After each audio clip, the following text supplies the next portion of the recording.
गांधी जयंती भाषण। यदा यदा हि धर्मस्य ग्लानिर्भवति भारत अभ्युत्थानमधर्मस्य तदात्मानं सृजाम्यहम् परित्राणाय साधूनां विनाशाय च दुष्कृतम् धर्म संस्थापनार्थाय संभवामि युगे युगे। एହାର अर्थ ହେଉଛି भगवान श्रीकृष्ण गीतारे କହିଛନ୍ତି, ଯେତେବେଳେ ଦୁନିଆରେ ପାପର ଭାର ବଢ଼ିଯାଏ ଏବଂ ଲୋକମାନେ ଅନ୍ୟାୟ ଅତ୍ୟାଚାରରେ ଅତିଷ୍ଠ ହୋଇପଡ଼ନ୍ତି, ସେତେବେଳେ ମୁଁ ଧରାପୃଷ୍ଠରେ ଜନ୍ମ ନିଏ ଅନ୍ୟାୟ ଅତ୍ୟାଚାରର ବିନାଶ କରିବା ପାଇଁ ଏବଂ ସାଧୁଜନଙ୍କ ରକ୍ଷା କରିବା ପାଇଁ। ଅନେକ କ୍ଷେତ୍ରରେ ସାଧାରଣ ମଣିଷ ମଧ୍ୟ ନିଜ ଦେଶ ଜାତିକୁ ରକ୍ଷା କରିବା ପାଇଁ ଆଗେଇ ଆସେ।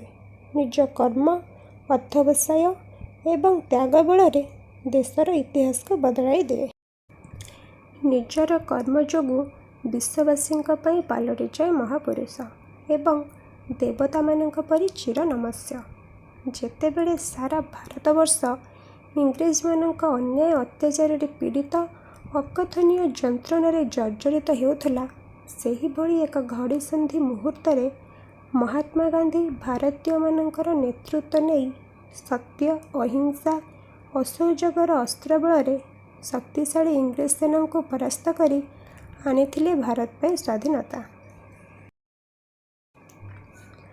ସମ୍ମାନନୀୟ ସଭାପତି ମହୋଦୟ, ପୂଜ୍ୟ ଗୁରୁଜୀ, ଗୁରୁମା ବୃନ୍ଦ, ମଞ୍ଚାସୀନ ଅତିଥି, ଉପସ୍ଥିତ ଭଦ୍ରମଣ୍ଡଳୀ, ମୋର ପ୍ରିୟ ସହପାଠୀ ଏବଂ ମୋର ସ୍ନେହର ସାନ ବଡ଼ ଭାଇ ଓ ଭଉଣୀମାନେ, ଆଜି ମହାତ୍ମା ଗାନ୍ଧୀଙ୍କ ଜନ୍ମତିଥିରେ ସେହି ମହାନ ଆତ୍ମା ଜାତିର ପିତାଙ୍କୁ ଶତକୋଟି ପ୍ରଣାମ ଜଣାଇ ମୋର ବକ୍ତବ୍ୟ ଆରମ୍ଭ କରୁଛି।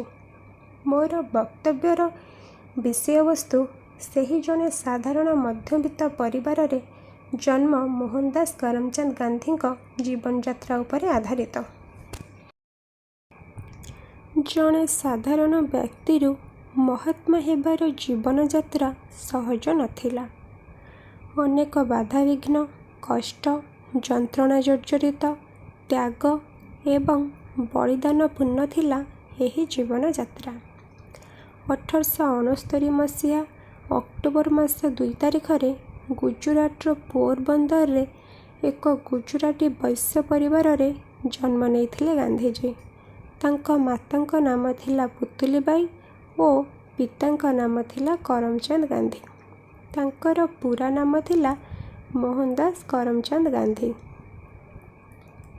ପିଲାଦିନେ ସେ ଶ୍ରବଣ କୁମାର ଓ ଦାନବୀର ହରିଶ୍ଚନ୍ଦ୍ରଙ୍କ ଚରିତ୍ର ଦ୍ୱାରା ଅନୁପ୍ରାଣିତ ହୋଇ ଆଜୀବନ ସତ୍ୟ, ନ୍ୟାୟ ଏବଂ ଅହିଂସା ମାର୍ଗ ଅନୁସରଣ କରିଥିଲେ। ସେ 13 ବର୍ଷ ବୟସରେ କସ୍ତୁରବାଙ୍କୁ ବିବାହ କରିଥିଲେ। ଗାନ୍ଧୀଜୀଙ୍କ ଜୀବନୀ ଥିଲା ଅତ୍ୟନ୍ତ ସରଳ ଓ ଶୃଙ୍ଖଳିତ। ସେ ଆଇନ ଶିକ୍ଷା ପାଇଁ ଇଂଲଣ୍ଡ ଯାତ୍ରା କରିବା ପୂର୍ବରୁ ମଦ, ମାଂସ ଏବଂ ନାରୀଙ୍କଠାରୁ ଦୂରରେ ରହିବା ପାଇଁ ଶପଥ ଗ୍ରହଣ କରିଥିଲେ। ନିଜର ଆଇନ ଶିକ୍ଷା ସମାପ୍ତି ପରେ ଗାନ୍ଧୀଜୀ ଆଇନ ଅଭ୍ୟାସ କରିବା ପାଇଁ ଦକ୍ଷିଣ ଆଫ୍ରିକା ଗସ୍ତ କରିଥିଲେ। ସେଠାରେ ସେ ବର୍ଣ୍ଣ ବୈଷମ୍ୟ ଭାବ ଓ ଅନ୍ୟାୟ ବିରୁଦ୍ଧରେ ସ୍ୱର ଉତ୍ତୋଳନ କରିଥିଲେ। ଦକ୍ଷିଣ ଆଫ୍ରିକାରୁ ଫେରିଲା ପରେ ଗାନ୍ଧୀଜୀ ଭାରତର ପରାଧୀନ ଜନସାଧାରଣଙ୍କ ଦୁଃଖ ଯନ୍ତ୍ରଣା ଦେଖି ଜନସାଧାରଣଙ୍କ ସେବା ଓ ଭାରତର ସ୍ୱାଧୀନତା ସଂଗ୍ରାମ ପାଇଁ ନିଜ ଜୀବନକୁ ଉତ୍ସର୍ଗ କରିଥିଲେ। ସେ ଭାରତର ଜନସାଧାରଣଙ୍କ ପ୍ରତିନିଧିତ୍ୱ କରୁଥିବାରୁ ସାଧାରଣ ଲୋକଙ୍କ ପରି ଆଣ୍ଠୁ ଲୁଚୁ ନଥିବା ପୋଷାକକୁ ନିଜର ପରିଧାନ ରୂପେ ଗ୍ରହଣ କରିଥିଲେ।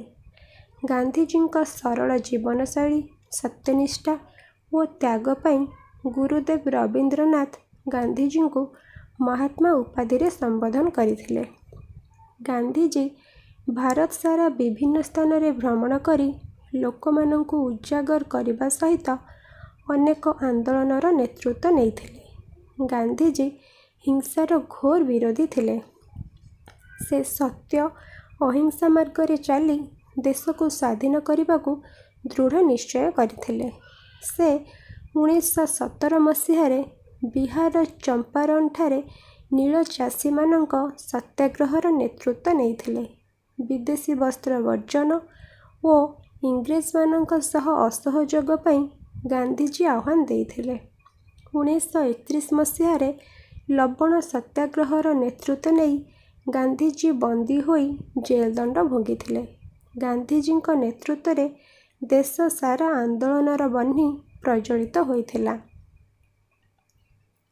ଶେଷରେ ପୂର୍ଣ୍ଣ ସ୍ୱାଧୀନତା ପାଇଁ 1942 ମସିହାରେ ଗାନ୍ଧିଜୀଙ୍କ କର ବା ମର ଏବଂ ଇଂରେଜ ଭାରତ ଛାଡ଼ ଆହ୍ୱାନରେ ସାରା ଦେଶ ଆନ୍ଦୋଳନରେ ଯୋଗ ନେଇଥିଲା। ଏହା ଇଂରେଜ ଶାସନର ଭିତ୍ତିଭୂମିକୁ ଦୋହଲାଇ ଦେଇଥିଲା। ଇଂରେଜମାନେ ଭାରତକୁ ନିଜ କାବୁରେ ରଖିବା ଅସମ୍ଭବ ବୋଲି ଅନୁଭବ କରିଥିଲେ ଏବଂ ଭାରତ ଶାସନକୁ 1947 ମସିହା ଅଗଷ୍ଟ ମାସ 15 ତାରିଖରେ ଦେଶବାସୀଙ୍କ ହାତରେ ଟେକି ଦେଇ ଇଂଲଣ୍ଡ ପ୍ରତ୍ୟାବର୍ତ୍ତନ କରିଥିଲେ। ଏହି ସ୍ୱାଧୀନତାକୁ ଉପଭୋଗ କରିବା ପାଇଁ ଗାନ୍ଧିଜୀ ଅଧିକ ଦିନ ଜୀବିତ ରହିନଥିଲେ। 1948 ମସିହା ଜାନୁଆରୀ 30 ତାରିଖରେ ପ୍ରାର୍ଥନା ସଭାରେ ଆତତାୟୀର ଗୁଳିରେ ପ୍ରାଣତ୍ୟାଗ କରିଥିଲେ। ଗାନ୍ଧିଜୀଙ୍କ ଶେଷ ଶବ୍ଦ ଥିଲା, ହେ ରାମ। କେବଳ ଭାରତ ନୁହେଁ, ସମଗ୍ର ପୃଥିବୀରେ ଗାନ୍ଧିଜୀ ଥିଲେ ସତ୍ୟ ଓ ଅହିଂସାର ପ୍ରତିମୂର୍ତ୍ତି। ଅନେକ ଜନନାୟକ Nelson Mandela, Martin Luther King ପ୍ରମୁଖ ଗାନ୍ଧିଜୀଙ୍କ ଦ୍ୱାରା ଗଭୀର ଅନୁପ୍ରାଣିତ ହୋଇଥିଲେ। ପ୍ରସିଦ୍ଧ ବୈଜ୍ଞାନିକ ଆଇନଷ୍ଟାଇନ କହିଥିଲେ, generations to come will scarce believe that such a one as this ever in flesh and blood walked upon this earth.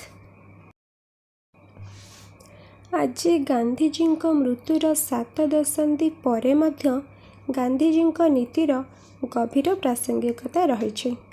ଆଜିର ଦୁନିଆରେ ଯଦି ବିଶ୍ୱବାସୀ ଗାନ୍ଧିଜୀଙ୍କ ସତ୍ୟ ଅହିଂସା ପଥ ଅନୁସରଣ କରନ୍ତି, ତାହେଲେ ନିଶ୍ଚିନ୍ତ ବିଶ୍ୱ ଭ୍ରାତୃତ୍ୱ ଏବଂ ବିଶ୍ୱ ଶାନ୍ତି ପ୍ରତିଷ୍ଠା ହୋଇପାରିବ। ସମସ୍ତ ଦେଶ ନିଜ ଭିତରେ ଥିବା ହିଂସା ବିଦ୍ୱେଷ ଭାବ ତ୍ୟାଗ କରି ପରସ୍ପର ସହଯୋଗ ଦ୍ୱାରା ପ୍ରଗତି ପଥରେ ଅଗ୍ରସର ହୋଇପାରିବେ। ଶେଷରେ ଗାନ୍ଧିଜୀଙ୍କ ପ୍ରିୟ ଭଜନ ସହ ଗାନ୍ଧିଜୀଙ୍କୁ ଶ୍ରଦ୍ଧାଞ୍ଜଳି ଦେଇ ମୁଁ ଆଜିର ବକ୍ତବ୍ୟ ଶେଷ କରୁଛି। ରଘୁପତି ରାଘବ ରାଜା ରାମ, ପତିତ ପାବନ ସୀତାରାମ, ईश्वर अल्लाह तेरो नाम, सबको सन्मति दे भगवान। ଗାନ୍ଧୀ ଜୟନ୍ତୀର ଏହି ଭିଡ଼ିଓଟି ଯଦି ଆପଣମାନଙ୍କୁ ପସନ୍ଦ ଆସିଥାଏ, ତାହେଲେ ଲାଇକ୍, ସେୟାର ଏଣ୍ଡ ସବସ୍କ୍ରାଇବ୍ କରିବା ପାଇଁ ଅନୁରୋଧ।